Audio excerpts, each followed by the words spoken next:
Bonjour à tous, bienvenue sur ma chaîne Mister Lahou. Voilà, j'espère que vous allez bien. On se retrouve aujourd'hui samedi 16 septembre pour faire un zap actu du Real Madrid. À savoir que la trêve internationale est finie. Voilà, maintenant on devrait assister à plus de nouvelles au niveau du Real Madrid. Et pour ceux qui ne sont pas abonnés, voilà, n'hésitez pas à vous abonner. Et pour les abonnés, n'hésitez pas aussi à activer la cloche des notifications, voilà, pour pas rater mes prochaines vidéos. À savoir que là, le Real Madrid doit avoir un calendrier assez chargé avec des matchs qui arrivent, dont un prochainement, c'est le dimanche contre la Real Sociedad.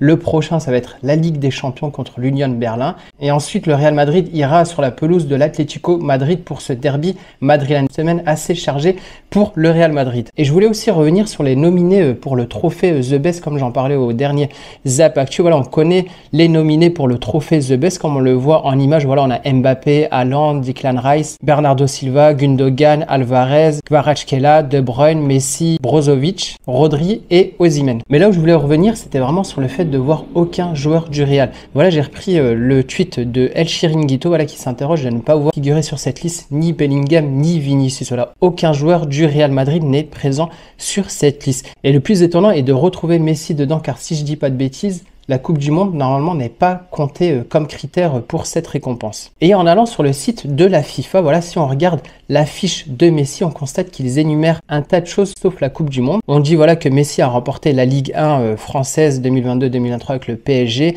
nommé dans l'équipe de Ligue 1 de l'année 2022-2023, qu'il est arrivé en tête du classement des passes décisives en Ligue 1, qui a marqué son 100e but pour l'Argentine et qu'il est devenu le meilleur buteur de tous les temps dans les 5 meilleurs championnats européens. Voilà, en tout cas, c'est un tas de critères qui peuvent compter, mais la Coupe du Monde est exclue dedans. Et quand on compare cela avec ce qu'a fait Vinicius aussi sur l'année précédente, voilà, Vinicius, c'est 23 buts marqués, 21 passes décisives, demi-finaliste de la Ligue des Champions, une Coupe du Monde des clubs et une Copa del Rey. Voilà, on peut vraiment s'étonner que parmi la liste des nominés, que Vinicius ne figure pas sur cette liste. Je ne sais pas ce que vous en pensez vous. Déjà qu'il a été absent lors du top 10 pour le trophée de l'UEFA. Là, on le retrouve encore absent sur cette liste pour le trophée The Best. Je ne sais pas si c'est un boycott lié à Vinicius ou pas. Pour ma part, Vinicius mériterait d'être nominé. Même s'il n'est pas parmi les favoris pour remporter ce trophée, le fait de figurer quand même parmi les nominés montre aussi que sa saison a été énorme et qu'il a quand même contribué au Real Madrid 2 trophées gagnés. Voilà, je trouve ça quand même énorme sur le CV de Vinicius. En tout cas, ça n'a pas l'air de perturber Vinicius, voilà, qui nous a tweeté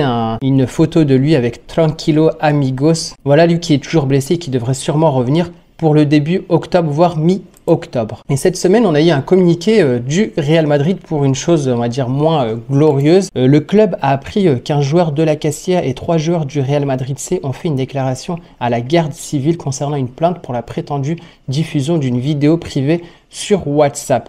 Et le communiqué dit que lorsque le club aura une connaissance détaillée des faits, il adoptera les mesures appropriées. Voilà, savoir que le club fait très attention à l'image qu'il porte et aussi aux joueurs qui représentent, on va dire, la marque du Real Madrid. Et ce qu'on apprend aussi, c'est qu'aucun joueur de l'équipe première du Real Madrid n'est impliqué dans l'affaire de cette diffusion de cette vidéo. En tout cas, le Real Madrid attend un peu plus d'informations pour prendre des mesures concrètes sur ces joueurs. J'imagine sûrement une exclusion et voir peut-être des amendes. Et là, on prend des nouvelles de la pépite turque Arda Güler, voilà, qui est toujours en convalescence. Et on apprend que Mesut Özil devrait suivre depuis les tribunes le premier match d'Arda Güler au Bernabéu avec le maillot du Real Madrid. À savoir que Arda Güler avait dit de Mesut Özil que c'était l'une de ses idoles et qu'il l'avait aussi conseillé d'aller au Real Madrid et il lui avait donné aussi quelques conseils concernant le club. À savoir aussi que Arda Güler devrait sûrement revenir sur les terrains peut-être fin septembre au plus tôt, voire début octobre. Je voulais aussi vous partager quelques images de l'intérieur du Bernabéu, à savoir qu'il est toujours en travaux, qu'il est en rénovation et ça sera aussi un des stades les plus modernes d'Europe, voire du monde. Et là, comme on peut le voir sur cette image, voilà, on voit le système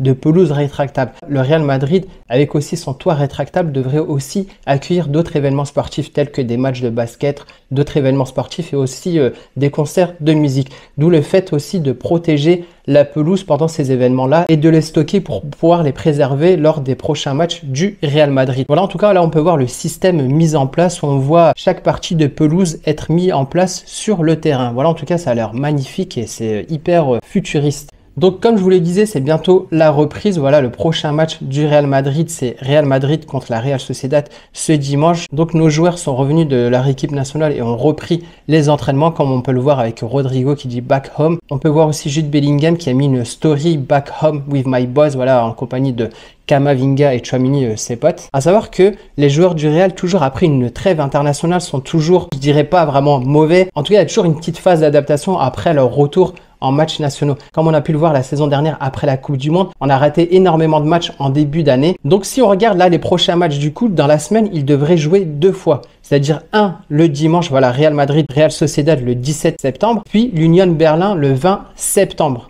Donc avant de se quitter, voilà, je voulais faire un petit jeu, voilà, comme ça vous pourrez laisser cela en commentaire. Quel est pour vous le meilleur trio entre le A, le B et le C? Donc dans le A, on a Figo, Benzema, Vinicius. Dans le B, Rodrigo, Van Nistelrooy, Cristiano Ronaldo. Et dans le C, Gareth Bale, Ronaldo et Raoul. Voilà, en tout cas, n'hésitez pas à dire en commentaire pourquoi et quel est pour vous le meilleur trio. Bon, en tout cas, c'est tout pour aujourd'hui. On se retrouve demain pour faire l'avant-match du match Real Madrid-Real Sociedad et on se retrouve ensuite pour faire un débrief et une analyse du match. Si ce n'est pas encore fait, n'hésite pas à liker, n'hésite pas à t'abonner à la chaîne et on se retrouve bientôt. Bye bye.